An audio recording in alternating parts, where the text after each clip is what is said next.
Welcome back to Meet the Creatives. Today, at long last, I am reunited with one of my favorite people in the world, Leland Maschmeyer, Chief Brand Officer at Chobani. Leland, thanks for being back on the show.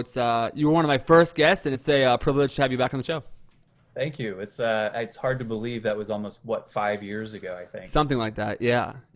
I was stated before the podcast that I was referring to my girlfriend, who is my now wife, and I was saying that my career thus far, and I was still in college. So it's been pretty incredible to have stayed in touch with you, and for all the relationships that you kind of helped me to establish, whether it be with Collins or at Chobani. I'm really grateful for it. So two things we're covering today. Chobani, my favorite yogurt in the world. This is not product placement. He did not have me do this, but I actually still have it here on the counter. I got the new creamer. This is the hazelnut one, off the chain. And I normally drink my coffee black, and I'm not really like a big creamer guy, so I feel like I am like the ultimate litmus test for this, and it's fantastic. I love it. I love Chobani. We're going to talk about that. And then secondly, the second half of the podcast, we're going to provide some insight for entry-level designers and creatives. And I have one of the smartest people I know here to help us out today. So if Lee can't help you out, who knows? So, all right, let's get into it. Chobani, you are the Chief Brand Officer. You are the Chief Creative Officer before that. What led you to want to go to Chobani? I know that you were the co-founder along with our good friend Brian Collins. That's where I actually met you. You were working at Collins, and I know you've maintained a lot of those relationships. But what was it about Chobani in particular? Because you were, the co-founder of one of like a world-renowned agency, and then you went in-house. What was it about Chobani in particular that really made you want to join that company? It's one of those things that I wasn't looking for. Obviously, I was very happy at Collins, and we were on a massive growth tear, and I loved all the people I worked with. I love Brian, still to this day do. And it was just one of those things that when it first presented itself to me, it just seemed like just another job. Right. But once I talked with the founder and the president, those were the only two people that I interviewed with, I started to realize that it was a little different, and it was actually much more interesting than I originally thought. The two of them used a phrase consistently called, "We want to be a modern food company." So I asked, like, well, what is a modern food company? And neither one of them had a definition of that. And so I was like, that's actually pretty interesting. Like, what is a modern food company? And the thought of me coming in and helping drive that was really exciting to me. And so I kind of took that as the remit of the role, even though that's not originally how it was kind of pitched. Mm-hmm. I said, that's the role.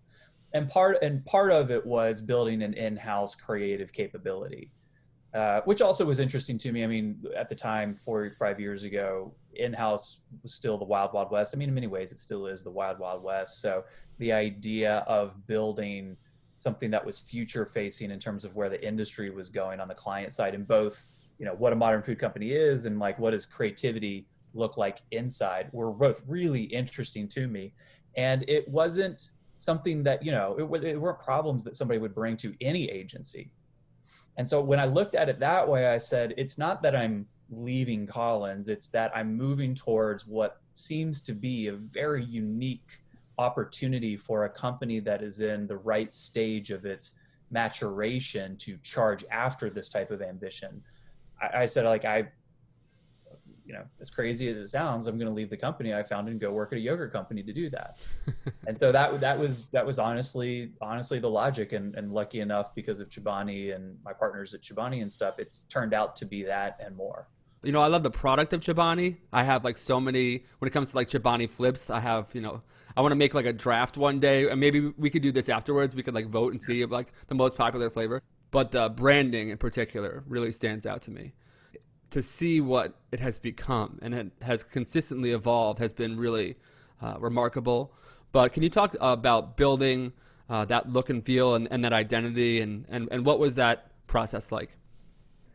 Like anyone who does good work will tell you, you can't start with the ambition of like, I want to create something that's award winning, or I want to create something that everyone admires. It's just, you got to start with like, I need to solve the problem.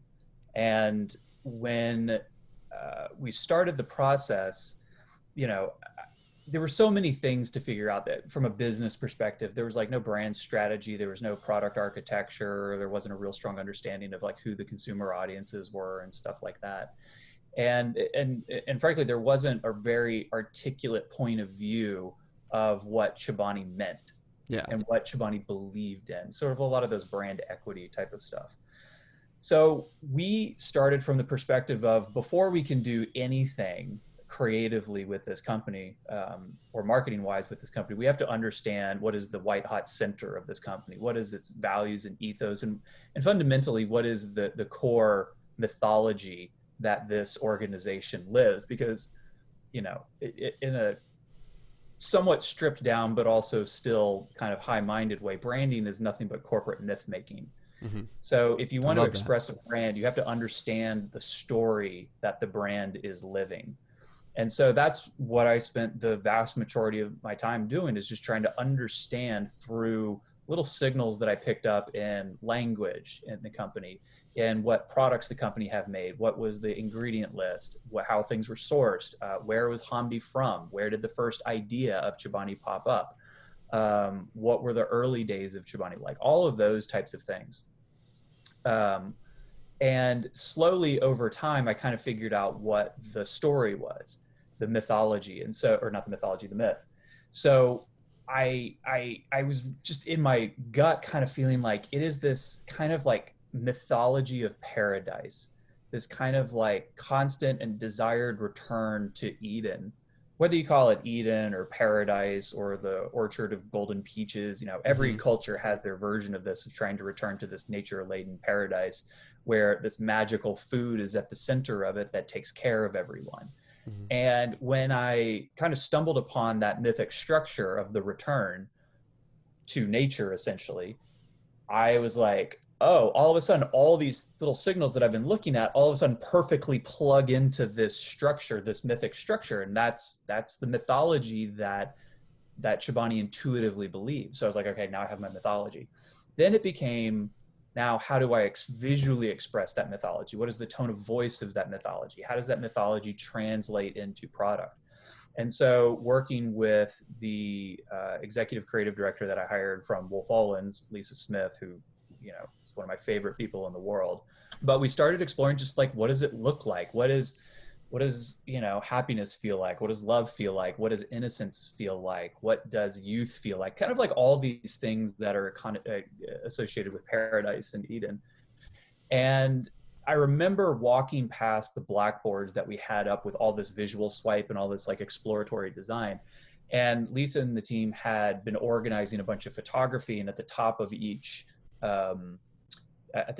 cluster of images on a board, there was a little printout that said some phrase. And one of the phrases was happily ever after. And I stopped and I grabbed her and I go, that's it. That's how we are telling the story of the return to Eden, is that we are seeking a happily ever after. Because what it did was it allowed us to talk about this idea of a movement towards a better place that everyone can participate in, but it wasn't like in this like religious language, and it wasn't in this like corporateese type of language where it's like this corporate speak of like these high-minded lofty goals that don't really like mean anything or feel anyway. And it felt like a fairy tale. It felt like a journey you wanted to see, and it felt like there was intention behind it, of like fighting for happily ever after was a phrase that we started using to modify it a lot. And it also spoke to, quite frankly, the fact that everything that Chobani had done up to that point had overcome all the odds and all the naysayers. I'm not going to get into it now. Everybody can read about it online. But it was this sort of like this story of this up and coming outsider who changed everything and has along the way tried to make everything better for everyone. And that's very much a fairy tale story, and it allowed us to bring in magic and talk about the transformative nature of food, both to your physical body, your mood, your relationships, the environment, and stuff like that. So maybe it was just firing on all cylinders. So happily ever after became this creative handle, and that in turn gave us a world to start designing to. Okay, so what do the people in happily ever after look like? What do they talk like? What stories do they tell? What kind of art do they do? And though it became really valuable when we started talking about the visual language.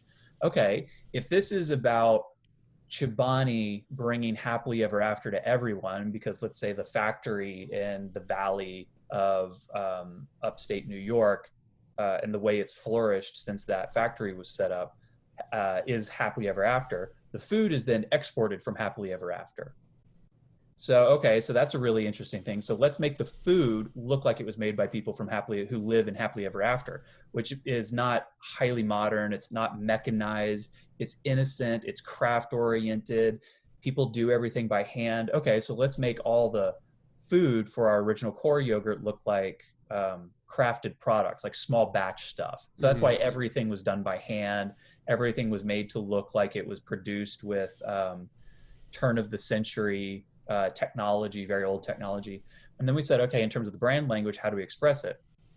Well, if people who live in happily ever after probably have a deeper relationship with nature, and their art is probably more folk art because they didn't go to like these big city universities to learn modern art and things like that. They make folk art.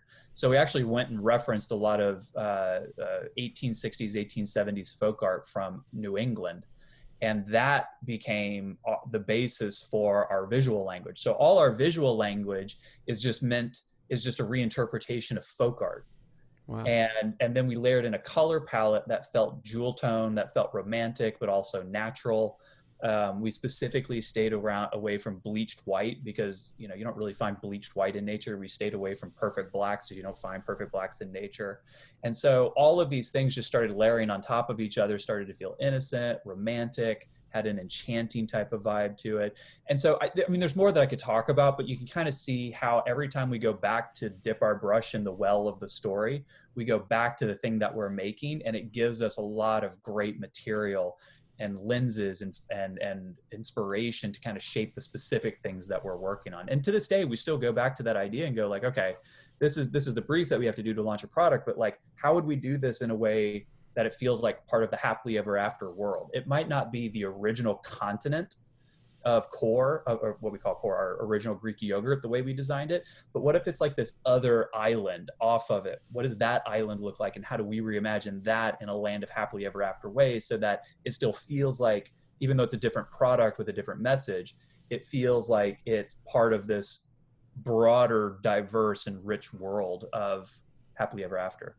All right, so we're talking about visual identity, branding systems, and everything like that. I think you're a really great person to talk about this with. And as I mentioned in the beginning of the show, I want to kind of shed some light on our industry and how it all works. For someone just entering the field in this space, they've done some work in college or university, as they say across the pond. They have a couple different projects that they've worked on. But a lot of it is just like logos, or it's printed material, or it's like a website. But they want to have a case study that really shows the breadth of a full branding and identity system. If you are putting that together from scratch with a very limited perspective, like what is the best way to do that? And as somebody who's hiring, what are you kind of looking for? There's two parts or two halves to your question. The first is, what am I looking for in a portfolio from someone who is coming in at entry level, at the associate level? And then the second part is, how do you build a system or a portfolio that shows off systems work versus just identities and logos? Yeah. So let me start with the first one. So cool. It's important to, and what I'm about to say is I was a victim of what I'm about to say when I was coming in. So I always feel it's helpful to share, which is, when people are looking to hire you right out of college and stuff, they're not looking for you to come in with like expertise and be a badass and show your complete business acumen and just be this total like machine when it comes to leading and building things. What they want is, they want somebody who's coming in with an ability to self-lead, meaning you're responsible, you meet deadlines, and you also over-deliver on your deadlines. And also someone who has a really interesting voice through their design or through their writing or through their artwork. The role of someone who is entry level, whether it's called junior designer, associate designer, or just designer in the company, your role is to take direction, interpret it, go off and explore as fast and as wide as possible, bring back all of that to answer the ask, but also to build on top of the ask. One of the things that I really get frustrated with is when I'm leading young designers who I give some direction to and they bring me back exactly what I asked for. I know it sounds completely I know it sounds like completely wrong, Right. in the sense that, like, well, you asked me for this and I'm delivering it. Why are you disappointed in what I delivered? Because every direction that somebody gives you, for, like in your work, is a starting point. They're giving you direction. They're not giving you a deliverable. And that's the point. A direction goes on and on as long as you want to walk it. A deliverable is a hard stop, meaning just give me this slide with this image on it.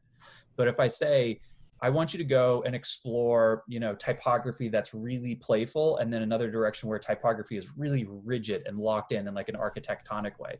And if you come back and just give me one example of each, you gave me a deliverable. You didn't give me a direction. You didn't explore a direction. I would want you to say, okay, I blew out 50 versions of each of these. But then I also said, let me bring them together as a third version. And oh, by the way, here's a fourth version that I just popped into my head as I was working on. I don't know if it's any good, but I want to show it to you.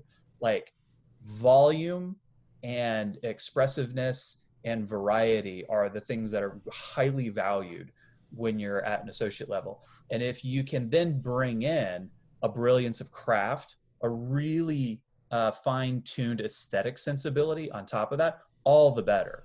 Like having those three things wrapped up with each other is what makes somebody at the junior level highly desirable to work with. And then, through a year or two, you'll eventually get to a point where, your voice is more refined. You know how to work with the process. You can edit yourself before you present things and stuff. And that's part of the growth curve of it. So that's really what I'm looking for when I'm looking through portfolios. Is someone, disciplined?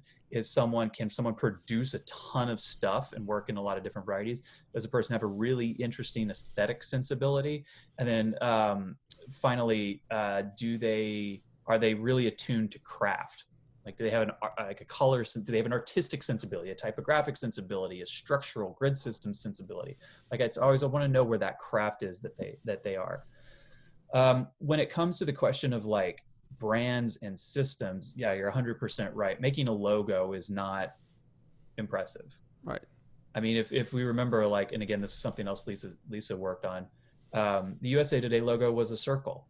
Mm-hmm. If you presented to me that alone as a circle, I'd be like, Yeah. But the thought and the thinking and the systems and the way that rolled out across the newspaper that Lisa did while she was at Wolf Owens was brilliant. That's what made it powerful. And the reason is, it's not just because we want to see more work or anything like that. There's very practical reasons why systems matter more than identities. It's because with the way that companies have expanded, really should say exploded, the number of touch points in the world, the amount of content they have to put up, the amount of different audiences that they have to appeal to. You can't just rubber stamp a logo on everything and think it works. I mean, for instance, like a logo in a Twitter feed avatar is different than a logo on the front of packaging. Like, they have to work in different ways, but a brand has to appear in both places. So you have to understand how the system works. So the idea of your identity can expand and modulate across all of those different ways. And like in the example with the Chobani, we have all these different people we have to appeal to with different products. And the products have oftentimes very different sometimes opposing points of view on what makes them special or what makes them Chobani-esque. And so we have to find a way to modulate the system and modulate the language, knowing what to leave behind, what to pull forward, to bring these very different products, speaking to these very different audiences, into the Chobani family, so it feels like a cohesive whole. And cohesive whole can mean a common graphic system across everything, like the way Coca-Cola does stuff, or it can mean a common tonality across everything, like the way a Nike does it, for example. Right. And you just have to learn how to do all that type of stuff. And so you wouldn't know how to do all of that coming right out of school, but being able to show that you understand the need for building a dynamic system for an identity so that it flexes is really important. Because if I see a lot of portfolios where people just rubber stamp the same colors, the same logo pattern Right. on top of stuff.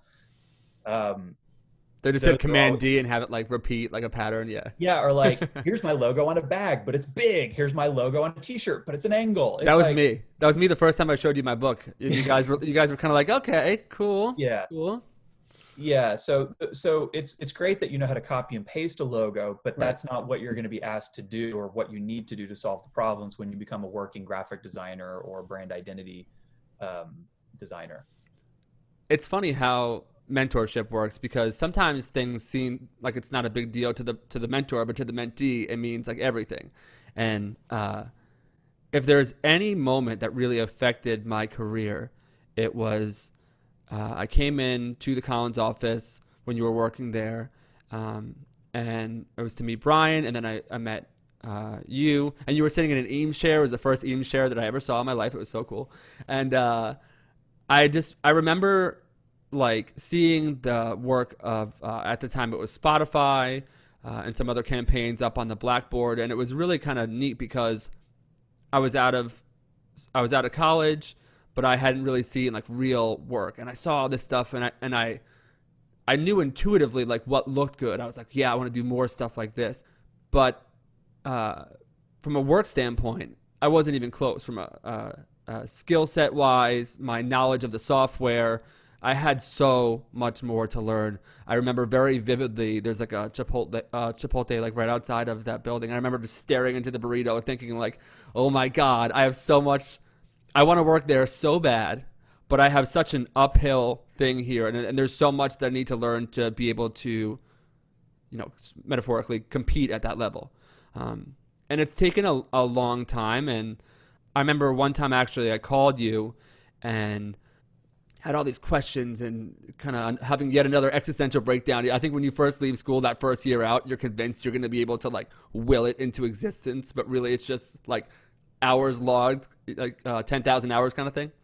And I remember when I called you, I had all this stuff and you just had this stoic advice, and essentially the conversation was over. You were just like, follow your curiosity, it will never let you down. And I've heard you mention that before, but it's true. And I think that things really started to come to fruition for me as a designer when I was able to kind of just relax, and similar to like how you're talking about, just kind of going down these weird kind of like rabbit holes on like Pinterest and then books and literature and stuff like that.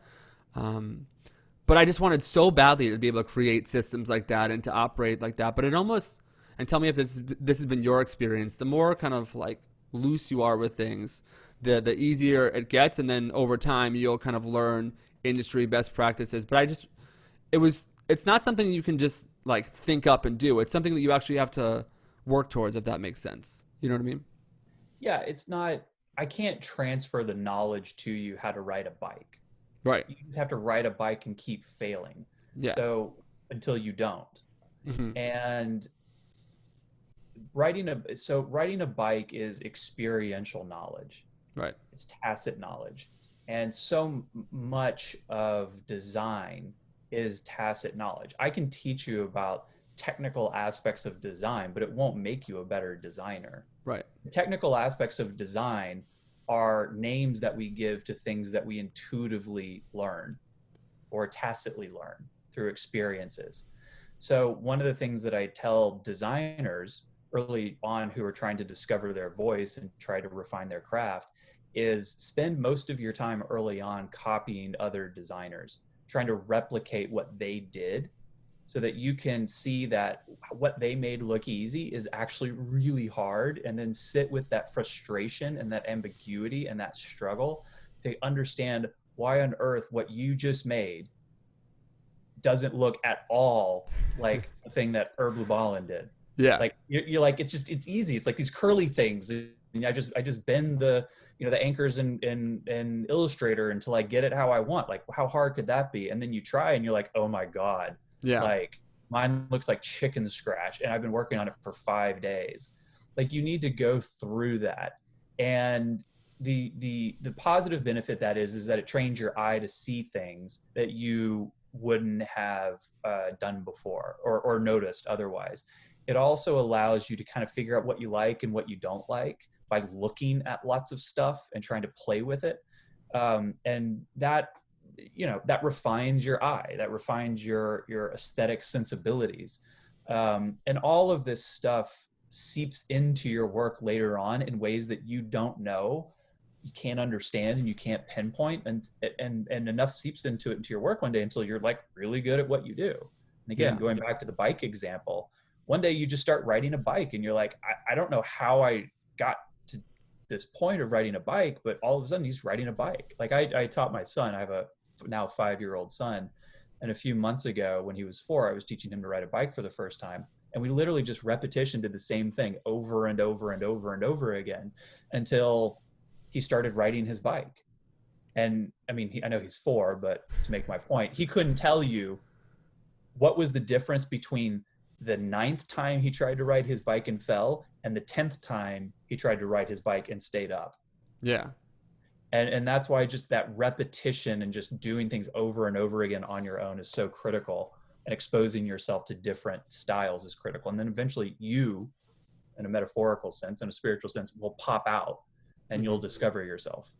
Yeah, because I had these experiences where I would kind of just do that thing you're talking about, kind of like the copy and pasting, and I would learn how to make things kind of have that sort of look, but it never really worked out the way I wanted to, because I never really took a deep dive and kind of took a chance, so to speak. And during COVID-19, there have not been as many job opportunities. Frankly, I've actually been kind of struggling to lock down a job. I'm also looking for more full-time work, so that's kind of a different avenue. But I was kind of forced to have too much time on my hands, and I just took out these sketchbooks and I started really studying the work. And I'd always liked it, but I never really tried my hand at it. And I got tracing paper and I got all like these different markers and stuff. And I tried to make like Seymour Quast-esque work. I tried to do Milton Glaser-esque work. And it was exactly the experience you're describing. I was so bad at it. And by looking at it, and to this day, I haven't really made anything yet that's like portfolio worthy. But I love the idea that one day I will be able to ride the proverbial bike. But I think it takes a level of humility in a sense. Like I had to humble myself and realize like you're not going to start the next pushpin studio.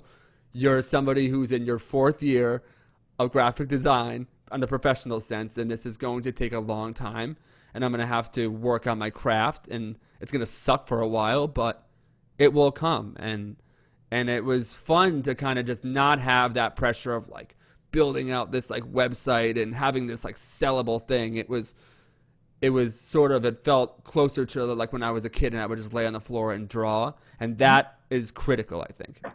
So let me tell you a story about Kurt Vonnegut. And this goes back to the point earlier about follow your curiosity. So Kurt Vonnegut told this story.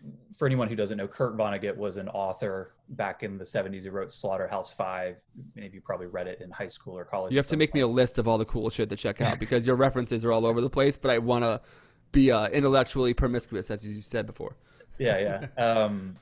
So Kurt Vonnegut told a story about how when he was a kid, he did some day work with archaeologists, like literally like digging up stuff and cleaning stuff.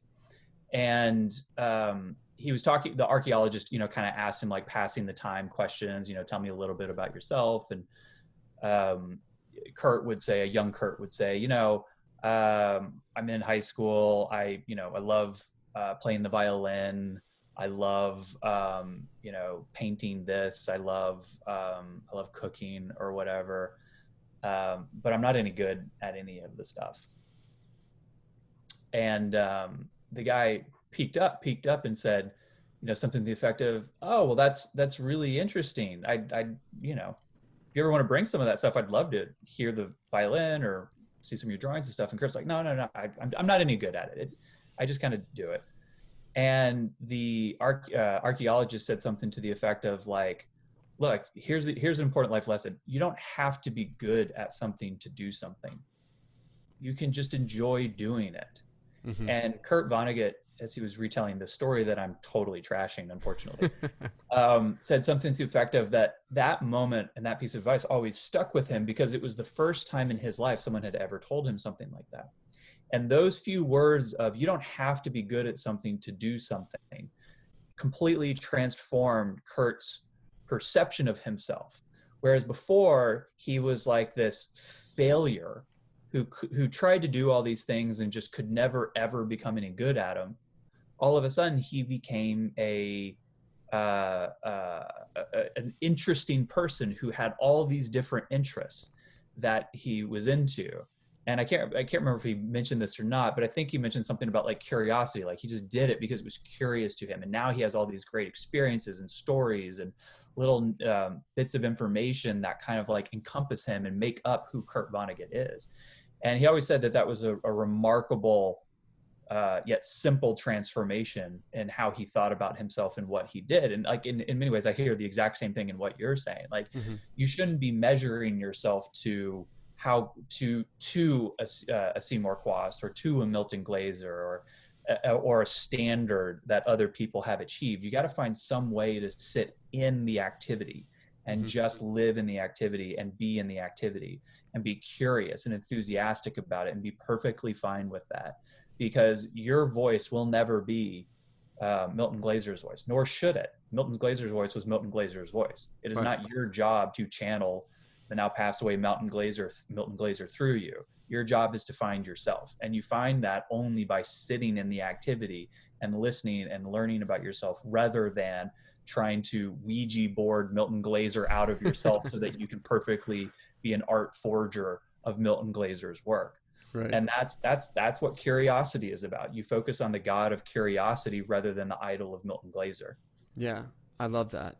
And I think one of the words that kind of, in my experience, kind of ties in closely, and you're like a wordsmith with this stuff, so I love just like throwing out a word and seeing where you go with it. You know, you talk about curiosity, but also I think enthusiasm is something for me that has been huge. And the semantics of these things get weird. A lot of them are kind of like synonyms for each other, sort of thing. But like, I remember this experience, as I mentioned before the show. I got to spend some time with Brian this summer in Cape Cod, and just seeing his enthusiasm for architecture and design and all other things. But we were talking about this mid-century modern house, and we share that same love for that style. I want to have like an Eames chair and an orange couch. Meet the Creatives is actually orange because I've wanted to have like that sort of Mad Men-esque orange couch. Anyway, so Brian is talking about like his love for this building, and he's telling me about this one particular house that he wanted to show me. So we're walking down the street, and the people are outside of the house, and they're talking. So he gets so excited when he sees it that he literally like runs onto their lawn, essentially, is like standing in like their shrubs and is like talking about like, do you know who built this house? And it's so funny because in my mind, I was like, oh my God, these people are going to be like, think like, what's going on? But his enthusiasm was like so over the top about it that they ended up having this like really great kind of conversation. Like he was just, I love it. And it was built by this guy. And that was like that. And he was asking all these questions. And these people at first were like, who is this guy? But his enthusiasm transferred. And I actually thought about that as sort of like a metaphor for life. It's like if you're really wildly enthusiastic about something and you're passionate about something, there's such a better chance of learning more about it and kind of like taking that deep dive. I just remember thinking to myself as that story, and I don't know if I'm going to leave this in there, but I just thought that was so cool to see, like, just like being passionate and being enthusiastic will really go a long way, if that makes sense. Yeah, so I think that's something worth digging into. So I think there's a lot of truth to what you're saying. Sorry, Brian, by the way. I'm done talking about you now. You don't have to be worried. It's okay. I told you there'd be a little fanboying at some point. I made it this far. I did 45 minutes in. I'm good. There's a lot of truth to what you're saying, but I think it also needs to be put in its proper place. So we often hear the phrase, follow your passion. Mm-hmm. If you follow your passion, you'll never work a day in your life. So the Hallmark card goes. Yeah. I actually think that's a load of crap because your passion doesn't have to be monetizable. Just because you don't make money off your passion doesn't mean it's not a passion or it means you failed. Like you could love, underwater basket weaving. I don't know. Who cares if you get paid for it if you enjoy it? Yeah. The other thing is if you have passion for it, you would have already been doing it. Mm-hmm. So I remember having a conversation with someone who had to do a career change from the world of Broadway and dance simply because they didn't want to dance anymore, had grown too old, their body was like kind of hurting and stuff. And this particular woman's passion was Broadway. Loved it, loved dancing. Like all she ever did from the time that she was like 4 was dance. It was her identity. She went to special schools for it. She immediately started dancing in ballets and Broadways and stuff, like, at the age of 18 and stuff. And so for her to stop that was not just an end of a career, it was an end of an identity and the end of a passion. And so she always asked the question of like, well, I want to do something, but I don't know what I'm going to be passionate about. And we had this long conversation about how if that is the question that you're asking of the world, you're always going to get silence. Because if you're passionate about something, you would have already been doing it. And she did it about dance.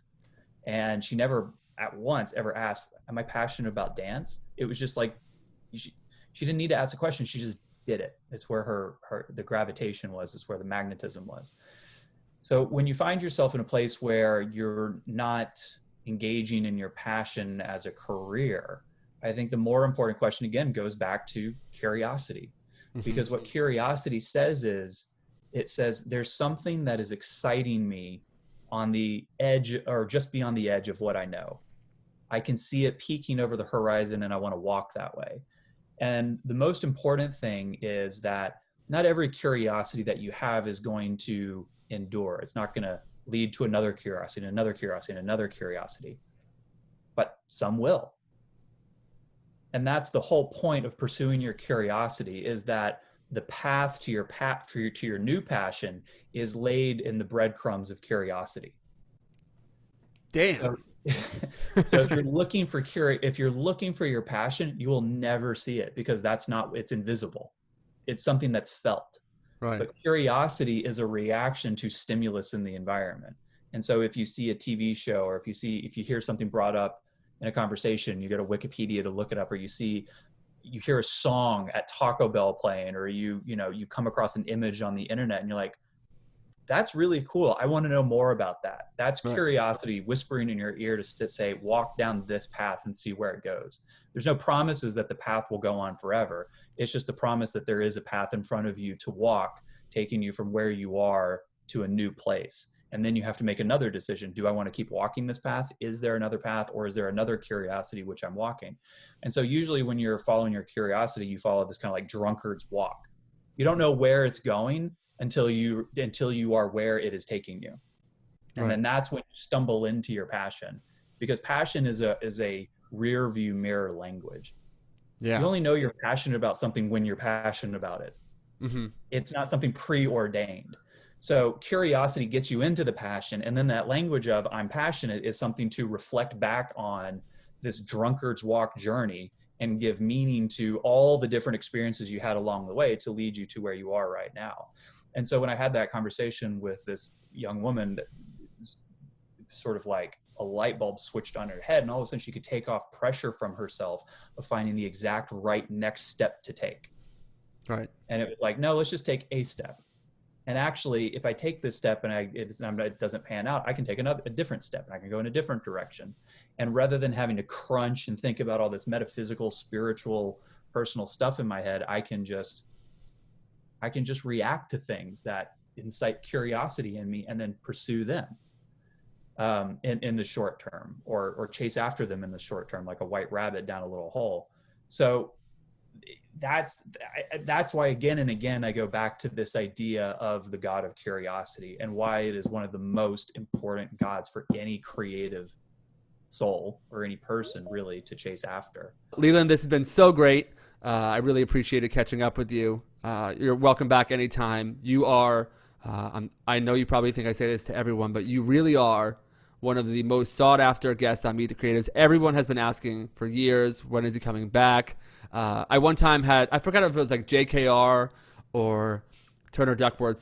Somebody was applying for a job at a established like branding agency, and there was a quote from the last podcast. A lot of people have said they've gotten great benefit from it. Was I believe that value is not what you can do, but what you can make possible for other people.